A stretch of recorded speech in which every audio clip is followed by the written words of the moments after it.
Welcome to this video on using a Surface and Surface Pen to do some inking in Class Notebook.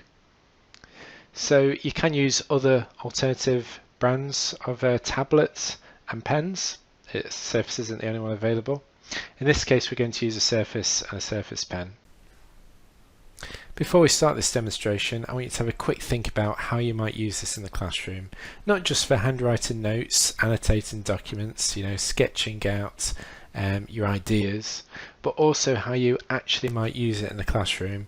So you might have a smartboard at the front of the classroom.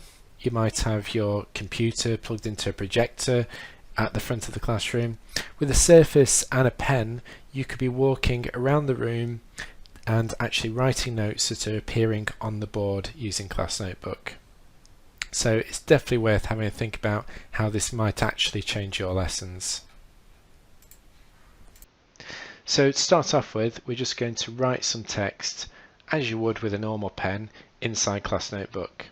Now under the Draw tab there's a selection of different tools, so pens and pencils and highlighters.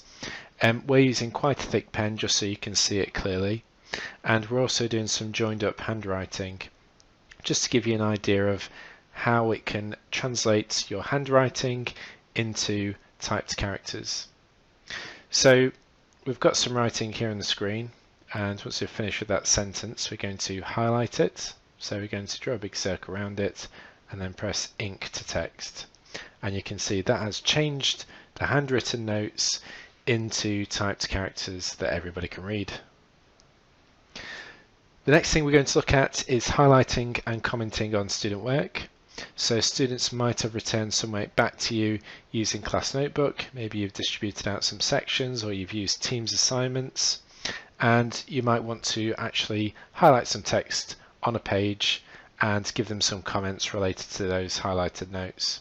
So a highlighter, again, we do it just as if we're actually using our mouse, but it's a bit easier when you've got a pen to accurately highlight a piece of work.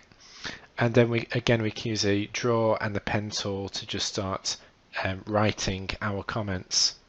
Now we can just leave it as handwritten comments, you don't have to convert it to ink, but it's probably going to help the students if they can see it as typed text as well. So we can move that comment about once we've highlighted it, and then we use the ink to text option and it changes the comment into typed text. Next we're going to look at the maths options. So actually typing in mathematical equations or complex sums is quite hard to do from a keyboard. Something like this will be easy. So 33 add 287.5. You could type that in using a keyboard, but we'll do it with inking to begin with. So we'll highlight it, we'll go to the maths tool. We can ink it to maths, so that will just change it to typed characters.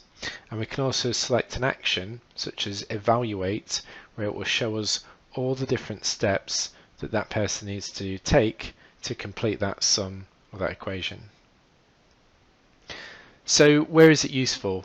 So you might have a far more complicated equation or sum that you need to write on the board, and that can be quite hard to do. If you've got different levels to it and brackets, you can't really write it very easily using a keyboard. So for example, like this, we've got a sum, then we've got some brackets, we're doing some division inside those brackets, and then maybe we're going to multiply the whole thing afterwards as well. Now to actually write that in using a keyboard, you could do it into like a calculator, but it wouldn't appear, it wouldn't be very easy to see and to understand.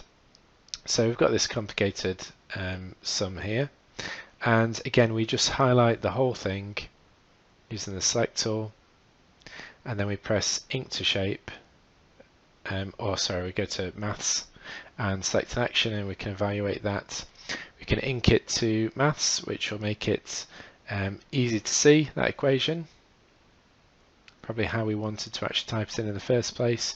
Then we can also see the solution steps to actually take us through all the steps. I think there's about 11 steps in this case, on how to find the answer. So it breaks it down for you quite nicely and easy to understand chunks. So really nice tool to have in the classroom. Again, it's just another thing you could use inking for.